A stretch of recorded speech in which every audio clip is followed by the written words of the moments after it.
सरसाई बारा की मुकम्मल वीडियो زما عزتمندو په دې ویډیو کې به د سرسای په حواله سره ان شاء الله 15 خبرې در سره شیر کوم. لومبانه سرسایا نن سبا څومره ده، دا ځل سرسایا څونه ده، یو دا او دویمه سرسایا بچا لازمه ده، دریمه چاته به ورکی، څلورمه چې دا مسافر چې د خپل ملک نه علاوه بل ملک کې اوسېږي آیا دی به د خپل ملک ولا سرسایا ورکی یا د خپل ملک ولا سرسایا ورکی. او اخیری خبره چې تاسو په چا باندې پیسې قرض پاتې دي آیا دا قرض پیسې چې دي دا په سرسایه کې شمارل شي او کنه. دا ټول خبرې به ان شاء الله تاسو سره په دې ویډیو کې شیر کوم. دا ویډیو ابتدا نه تر اخره پورې ګورئ او کوشش وکړئ ثواب په نیت باندې مخکې پهله هم کې مخکې شیر هم کې ټیک ده. خجی اولنې خبره ترازو چې سرسایه دا ځل څومره ده. نو زموږ عزتمندو څلور شیزونه دي، څلور شیزونه یاد ساتئ تاسو: غنم، جوار، کجوري او کشمش. دا غنم چې دی کنه غنم دا په کم 2 سیره دي خو احتیاطاً 2 سیره پکار دي.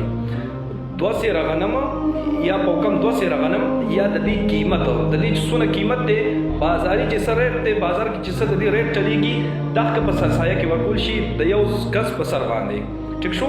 او دا نور چې دي کنه کشمش یا کجوري دا چې دي دا د غنم ډبل دی، یعنی 3.5 سیره کشمش او یا کجوري 3.5 سیره او یا د دې چې څه قیمت راځي دا په سرسایه کې ورکول شي ټیک شو. خو عموما بس دا غنم ډېر خلک ورکوي ځکه چې دا ارزان وي نو زموږ خلکو ارزانې ته ګوري نو 2 سیره غنم او یا د دې چې څه قیمت دی د 2 سیره غنمو یا په کم 2 سیره په کم 2 سیره دي خو احتیاطاً 2 سیره پکار دي.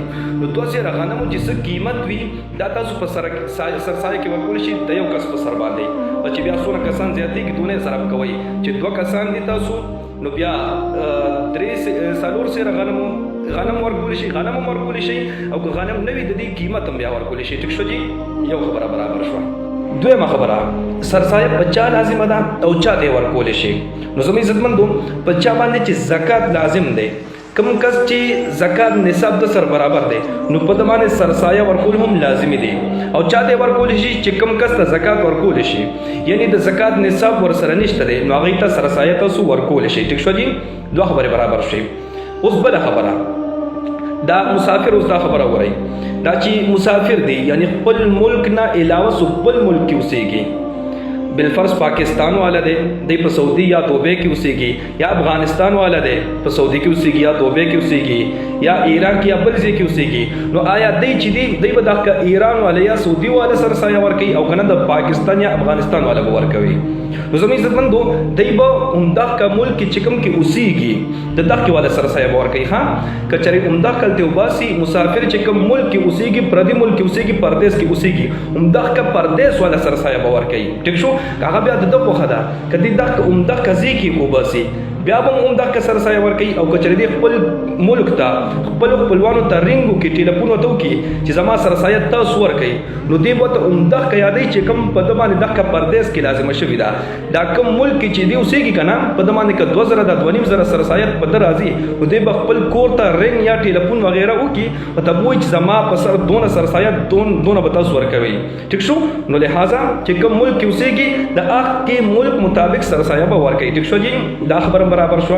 حاجی یو بل خبره پکې چې تاسو په چا باندې قرض دی، یو کس په غریب باندې قرض دی نو د باندې سرسایه وخرالو نو دی وایي چې راشه دا پیسې وته د سرسایه کې ور حساب کوم آیا دا حسابي او کنه. نو زموږ عزتمندو قرضداري باندې چې تاسو کوم قرض دی کنه او هغه غریب دی نو ډایرکټ وته دا نشي حسابولی. ها دا وته په سرسایه کې نشي حسابولی. ها داسې یو صورت پکې جوړېدی شي چې تاسو پیسې راواخلئ دغه غریب ته ورشي وته چې دا تا ما سرسایه درکیا مې دا تا در صدقه کا چې هغه ته څنګه په لاس کې دا پیسې ورکړي هغه تاسو نه وصولې کې بیا وته چې مال خپل قرض واپس راکا نو هغه تاسو قرض سړي مخکې قرض ابم دته ادا شي او تاسو سرسایه چې دا ادا هم دلته وځي نو تاسو ضرورت پکې بیا جوړې دي شي ټیک شو جی. بس دا یو خبرې مې د سرسایه په حواله سره عموما ډېر ملګری تاسو کوي نو دا یو خبرې مې دي چې بیا پکې څه پاتې شوی را پاتې شوی نو کمنټ کې ویل شي ما سره رابطه ساتل شي ان شاء الله زه بیا تاسو چې څو مزید ویډیو پکې تاسو به ان شاء الله زه کوم ټیک شو جی.